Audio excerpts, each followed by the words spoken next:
All right, let's figure this out.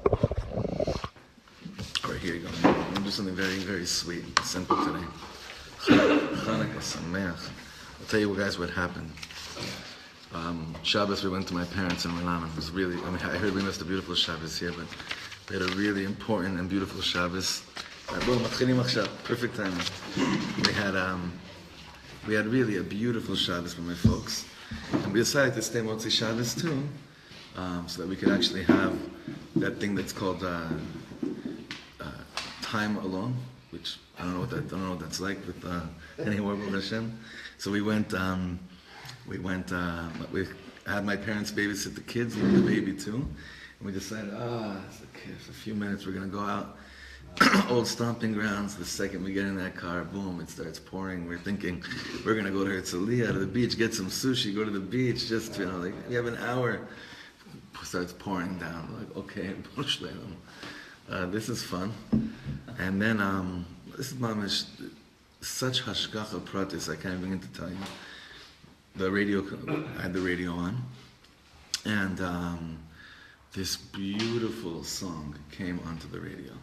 And in a nutshell, not in a nutshell, actually, I'm opposite of a nutshell. In a nutshell, I'll say, I almost felt like it was a moment that life and Chanukah completely transformed me, took on a whole new meaning, a whole new level.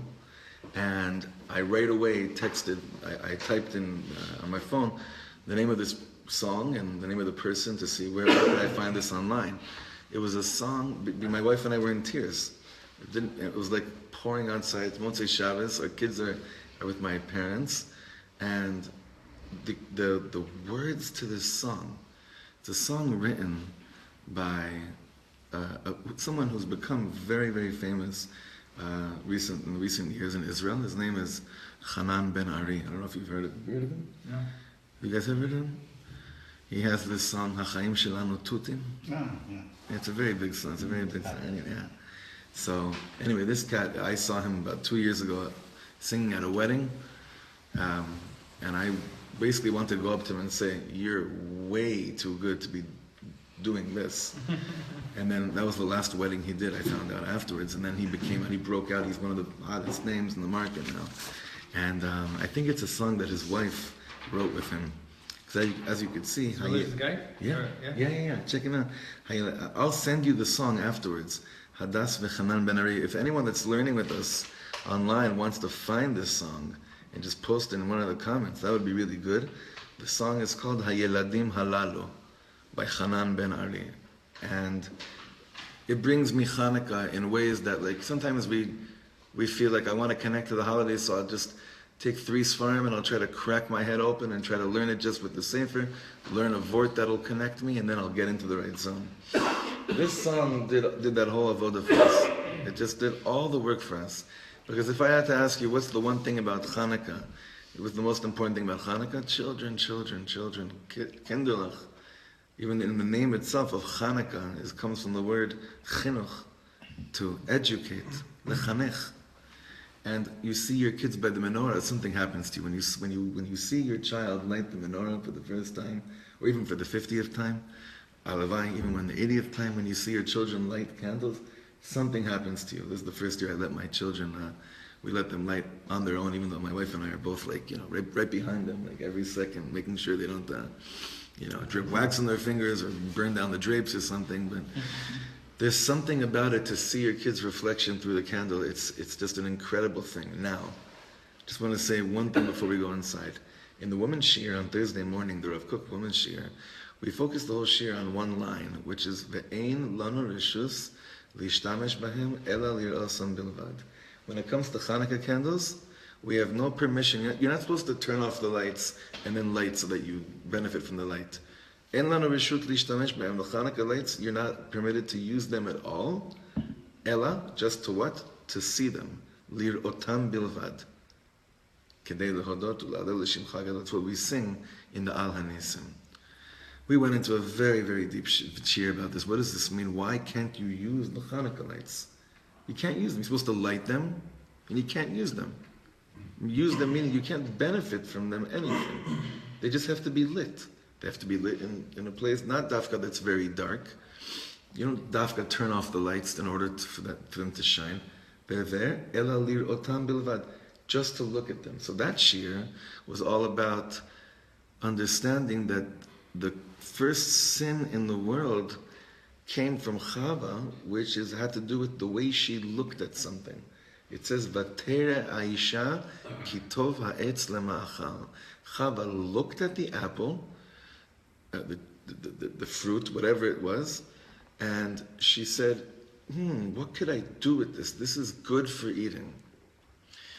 Same thing happens with the spies, the way they look at Eretz Yisrael. They looked at Eretz Yisrael and said, what could we do with this? Is this good for us or is it bad for us?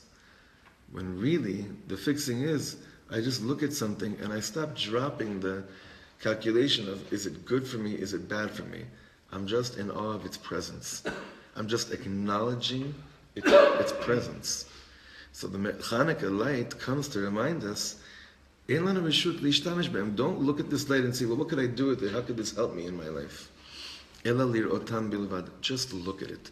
That's what you're supposed to be doing. Why?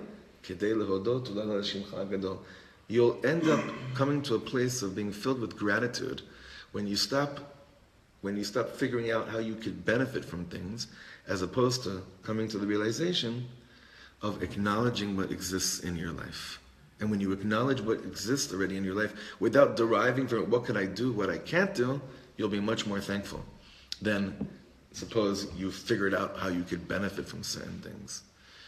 It's a long Torah. It connects us to the first sin, then the Meraglim, then the sin of the spies, where we are now. But what this song does, this song takes this concept of Ve'en lanu reshut lishtamesh b'hem ela lirotam bilvad, and it's just going to be talking about children in such a beautiful, intimate way. Yeah. Was the Makor with the children? Does that go back? Because I don't remember seeing in like Hilchas Chanuka that I've learned ever that there's that focus on kids. It's always become what we do with our kids, for sure. Right. And it's become this kids' holiday in Ghana and Israel. And Right. Back in the 1500s, was it also like a kid? I don't remember seeing anywhere in I have no idea. Did there ever be any kind of stress on kids? Listen, Chanukah is the holiday of Torah Sheba'al Peh. It's the holiday that we added. So I guess that it's become. But not, some say like something that we can't ignore is that where's the whole Inyan of gifts on Chanukah? Did you guys get gifts every night of Chanukah growing up? What? That you shouldn't give. They should give Why? gelt, because gelt is something that transforms. Right. Have you heard this? Yeah, but why? But what's the Inyan of not dafka presents? Because they're going to give good Because presents. if Chanukah fell out in April, no one would be giving presents to Kids anybody. got their gifts. I pulled out money from my son. Right. Don't throw it along. I said, listen, guys, I heard a nice word that money is gelt. Guilt? Gelt. No, gelt. How do you gelt? And this is something you can take yourself and create something else. And say, but we don't want your guilt. No one said they don't like guilt. We don't want guilt. If you want to give guilt, that's fine. Don't give us So guilt. something was transformed by them. Yesh They mashu change kazeh. it. Yesh Something mashu else. kazeh. But we ask us, Yesh mashu b'zeh. Look, the two holidays that are the Torah Sheba'al Peh holidays, what are the two holidays that are not written in the Torah that we celebrate all year long? Purim and Chanukah. And those dafka happen to be the holidays of the children more than most holidays. Because really, whenever you add light to something, it's got to be about the children. If it's just about your own zach, it won't last. But the two holidays that lasted, that we added onto it, somehow the focus of it became the children, because that just shows us that it's real, that it's real. Anyway, let's look. This is all we're doing today. We're learning a song. Wanted to learn this song, L'chlot Chanukah. Hanerot halalu anu madlikim. These are the candles that we're lighting. K'mo hayeladim hametukim she'anu molidim. Just like the sweet children that we give birth to. Now look what he says here. This is so deep. Efshar lasim bahem et hashemen ulehitiv haptilot.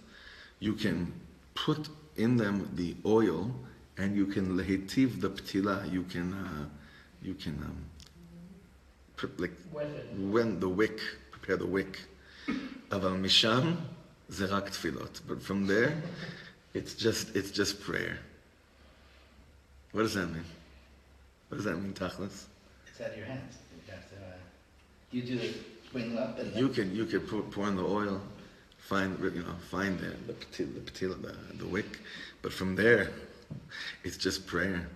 Now, most parents, I don't know at what age it happens, but most parents spend most of their parenthood under the assumption that A, they own their children, and B, that they're in control.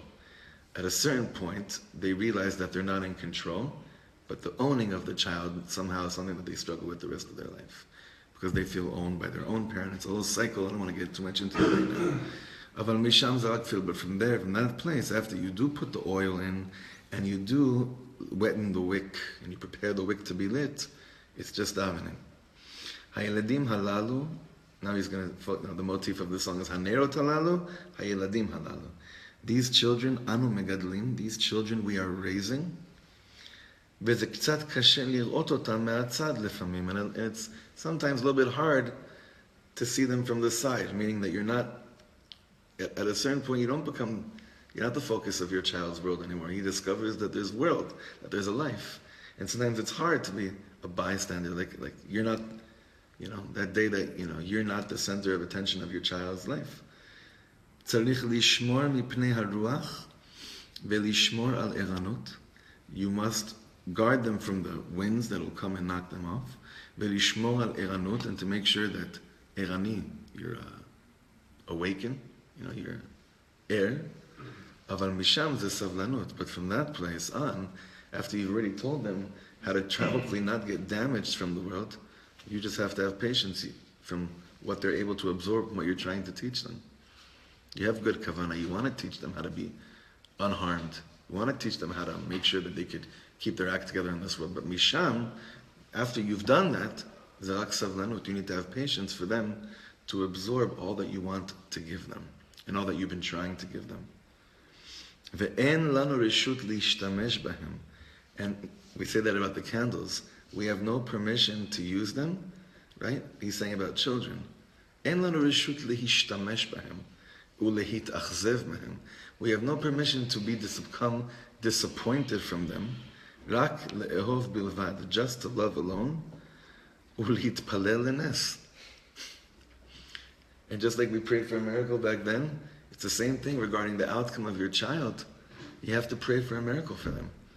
Kmo b'yamim ahem, like in those days, bazman hazeh, in this time as well, and then he plays a word here, basvach hazeh, which means in today's, you know what svach comes from? Mesubach, istabchut, from today, through today's complications. Like, we want to be guaranteed that what we're doing is going to work. And that's just not in the cards of this world. It's just not going to work.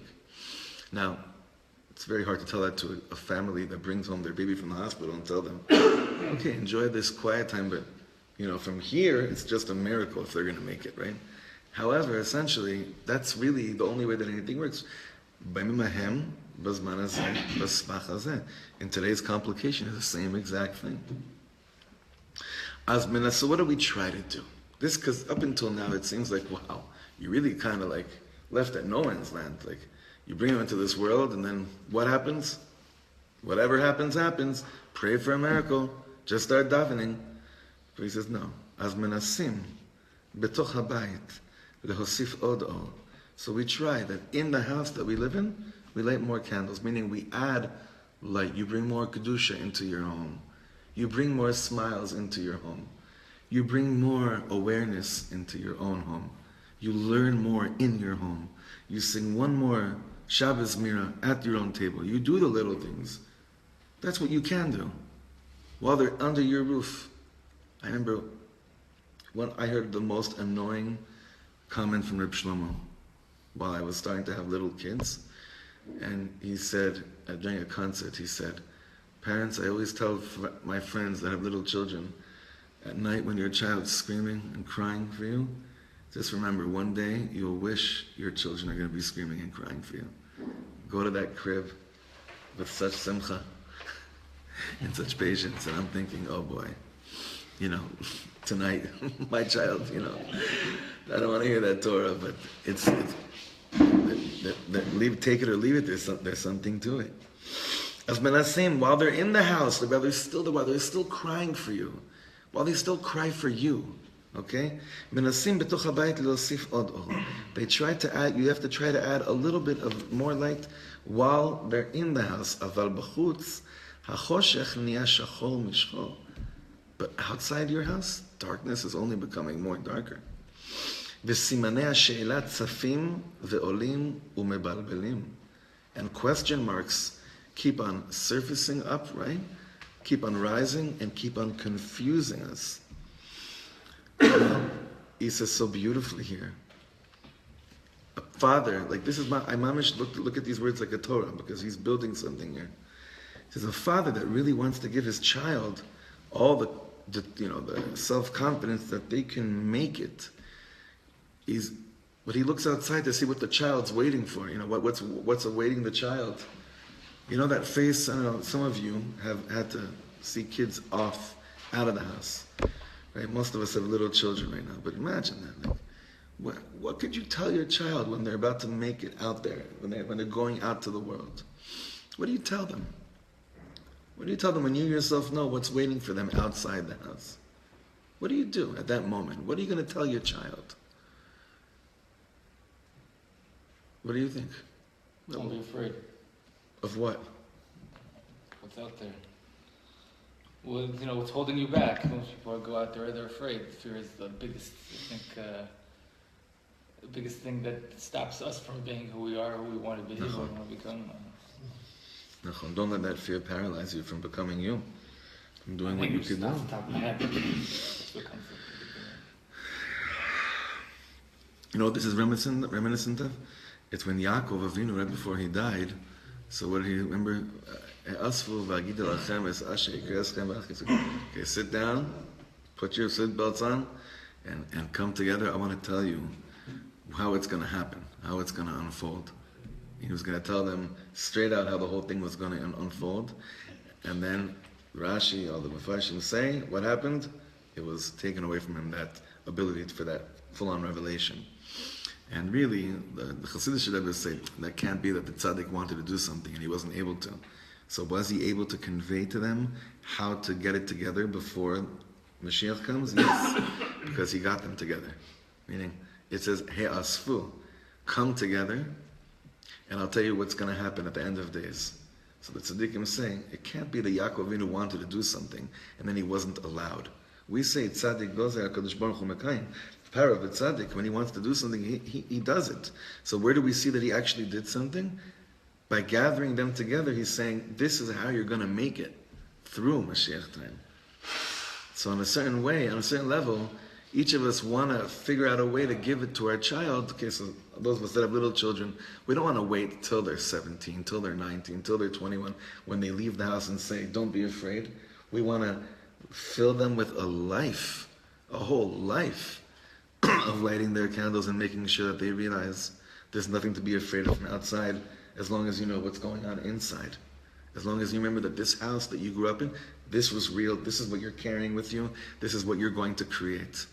Alavai, please. That's why Chanuka is such a time of tefillah, because what a tefillah that is, what a prayer that is for the house, the children growing up in this house, and that we, parents, should feel that what's happening inside here is real and is diminishing all the darkness of confusion and doubt that awaits for us the second we open that door and go outside. Now look what he says here. ובחיוך שלהם מתגלות כל התשובות. And in their smile, all the answers are revealed. שלמעלה מן הזמן הם כבר היו כתובות. They were already inscribed and written in a place that's above time and space. What does that mean? ובחיוך שלהם. We are trying to figure out, what does my child need? What does my child need to do in order to make it in this world? How do I protect them? How do I shield them? So he says over here something really beautiful. He's saying, in their smile, they're revealing to you how to talk to me. When you acknowledge your child's smile, meaning when you acknowledge your child's light, that will reveal to you how they need to be talked to, how they need to be educated. We're always wondering, what should I tell them? What should I tell them? When really he's saying, just look at your child and take in his smile. Trust that what Hashem gave you, that smile that he gave you, that smile will reveal to you what they need to hear. It's in them. The answers are emanating from within them. Shelemala min hazmanim kvar hayu ktuvot. This smile and the answers to guide them through life and save them from such confusion, it's in their smile, and this answer was inscribed a long, long, long time ago. Yesh kat katan chatum bechotam shel kohen gadol. Hu lo yiten lahem lipol. Yetze mimeno or gadol. There's a little kad, a little, how do you say kad? A little, huh? Jar. A little jar. It's sealed with the seal of the high priest. Hu lo yiten lahem lipol. He won't let them fall. Yetze mimeno or gadol ve'en lanu reshut. This last paragraph, even though the Hebrew is a little bit hard, I wanted to really understand with you, and because this is all a tefillah right now. We always wonder. I have so many times parents come to me and say, I don't understand. I sent my child to that yeshiva. I went to that Rav for an Eitzah. I read that book. I went on that retreat to quiet my inner self in order to be more present. I did this, I did that, I did everything.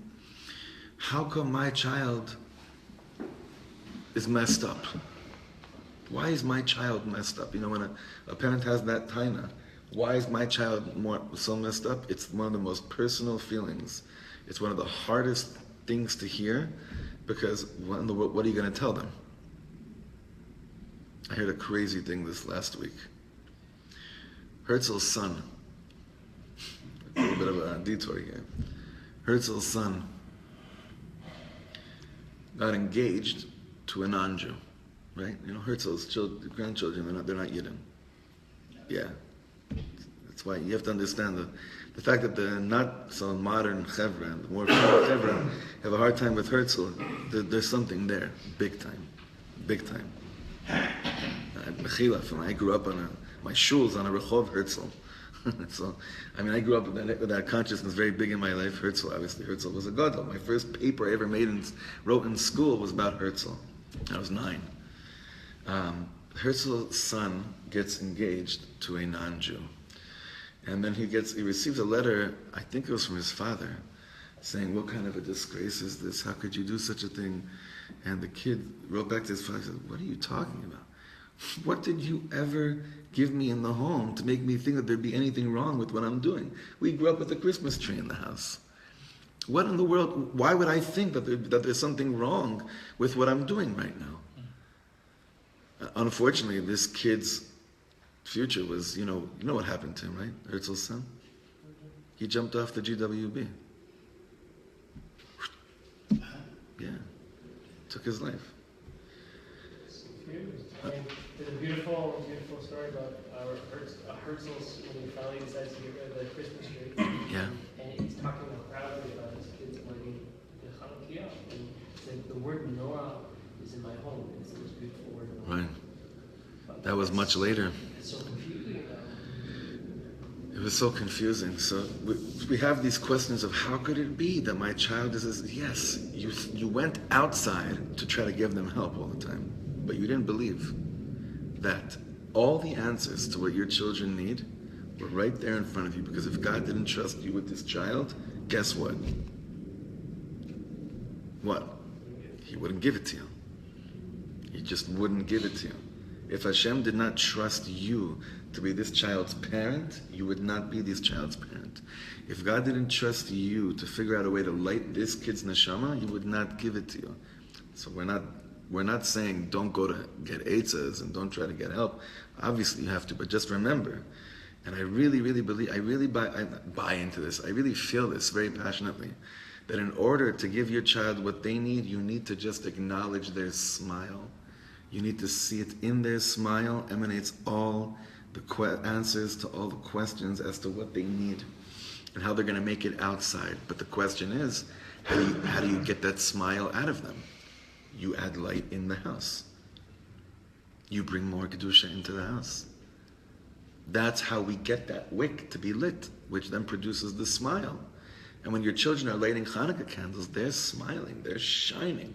Even if they're fighting a second later with their siblings, right? You know, a second before, there's a moment there, though, during the lighting, that something is coming out. And the answers, he says over here, to figuring out what your child needs in this world is coming forth from their chiyuv, from their smile. And again, how do we understand now this concept of ve'en lanu reshut lehishtamesh bahem ela lirotam bilvad, that we're not permitted to use them, just to look at them? How would you say this relates to the way we deal with our children? Ve'en lanu reshut lehishtamesh bahem. Do we use our children? We should encourage our children to be whatever they are going to be, as opposed to trying to fix them all the time. It's really hard process. How does one master the art of, with children, ela lir otam bilvad? It's a very, very, well, that's why we have the bottom over here. And the bottom is a prayer. It's a tefillah. It was written by a Rav somewhere, but it's part of the song as well.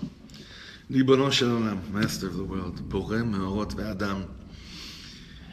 You created man and created meorot, light. Azor lanu lehavin. Help us understand at kama gdolim u'meirim hanerot shenatata lanu. How grandiose and how shiny are the lights that you gave us. Beten banu hakoach, give us the strength le'ehov otam lelo tnai, to love them unconditionally. Ulehitiv imam ve'otam, and to be good, to do good with them and to them. Sheyochlu la'amod eitan, so that they can stand strong and firm. Mul ruchot azot anoshvot ba'aretz, in the face of wild winds that are hovering over in the land. Sheyid'u hem atzmam, that they should know. Shekol echad ve'echad me'em yachol la'ha'ir ha'olam, that each one of them should know that their candle, who they are, their smile, can shine the whole world. Now this seems very sweet, cute, cheesy. This is really, it's really real. This is one of the aspects of the avodah of Chanuka, that when you look at how much Gemara is written about Chanuka, we have Masechtas about almost every holiday. We have Masechet Rosh Hashanah, we have Masechet Yoma, we have Masechet Sukkah, we have Masechet Shabbos, we have Masechet Pesachim, right? We have Masechet Megillah for Purim. We have a Masechet, tractate of learning for each holiday. How much Gemara do we have on the concept of Chanukah? Does anybody know? Huh? Even less. You have like 2 blot of Gemara in Masechet Shabbos, which deal with Chanukah. How could that be? Isn't that a bizarre thing? You have so much Gemara on every holiday and on all the concept of time in the Jewish calendar, and yet when it comes to Hanukkah, which is the holiday of Torah Sheba'al Peh, how much do you have? Yeah, I've got like 2 pages in the Gemara of Shabbos. And what's the whole thing? What does it say, besides talking a little bit about what kind of oils you're allowed to use? Tanu Rabbanan, my Chanukah. What is Chanukah? What is Chanukah all about? Mitzvahs ner Chanukah, ish ubeisa. And the Gemara answers, what is the holiday of Chanukah all about? A man and his house. All other holidays, they're all different things of what you have to do outside, bringing outside to inside. Chanukah is one thing, ish ubeito. It's a man and his house. It's what's this whole gift of house that you gave me? How do I function in a home? So all of us know that we want to become people that truly care about these things. That this is what, when we wake up in the morning, and what worries us is, Ribono Shel Olam, how do I give my child unconditional love no matter what? And how do I give them the strength to stand strong? Listen, I'm still scarred from this. The first day we took Tiferet to her first ma'on, she was about 1.5 years old. We were living in Neve Daniel, and we dropped her off in the Gan, in this ma'on, right? Today it's like, whatever. You drop them off, you're like, okay, now I have a... But that first morning when you take your child to your first kid, do you remember when you took your first kid? Where were you then? You were in somewhere. But you took your kid. You didn't homeschool them till they're like 9. You take... Do you remember, Tom? Yeah. You do? Yeah. David, do you remember? Not yet. That first morning that you take them out, right? And then you know this is the way the world works, right? And then you drop them off. What do you know? Where are you? That moment, my God, the tail, and we were crying in the car. It was such an emotional, it was such a petrifying, vulnerable place of like, how could it be that this is part of the way the world works? Aren't you supposed to shelter your whole life? And here there are only two, and we dropped them off for 2 hours. etc. At the end, Baruch Hashem, it worked out and it was fine. But there's still something. Remember, a few years ago we were learning, we were saying, how often did any of us ever, after dropping off our kids one day, drive by their school while they were learning, while they were already in class, and just cry over your children? Oh, they're not with me now. I'm not achrai. I can put someone else responsible for them for a few hours, so I don't have to worry about them right now. I once saw a father drive by one of the ganim here, and he was crying his eyes out. It was about 11 a.m. And I got very nervous that something happened, something was wrong, someone got sick. So I went up to him, I said, is everything okay? Do you want me to help you figure out how to go inside here? I thought maybe he was an olech hadat, couldn't figure out how to get in. He's like, no, I'm just crying over that my child's in the reshut, in the authority of someone else right now, and it's still my child. I'm just crying over that. Please Hashem, let this person that's in charge of my child for a few hours just add light to them. Just add light to them. So anyway, I levai that through this Chanuka, and through the lighting of the menorah, and through looking at our children when they're lighting the menorah, it's so important. When you see your child's face from the light of Chanuka, from what's happening, you should get a sense of begging Hashem at that moment to please have enough chokhmah to receive from them the answers as to how to guide them in life. That's what this song says.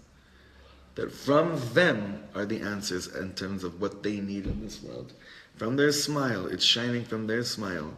And the shining from the smile comes from the kedusha of the light of Chanuka. And alavai, all parents in the world should take breaks between trying to mechanech their children by educating them like that, to treat them like Chanuka candles, that don't feel like I'm using my child to tell them this or to tell them that. I'm just acknowledging their presence. When a child sees that their parents are just looking at them with pride, trust me, you're giving your child so much more than you could ever verbally give them on any day of the year. When a child sees that a parent's looking at them with pride, it gives them more than you realize. And although we should have enough guts to believe that a teaching like this is much more lemaisa, is much more practical, and in the big picture works more than everything we've been fed until now. Ken Yirat Son. Amen. Shar Koach. Good.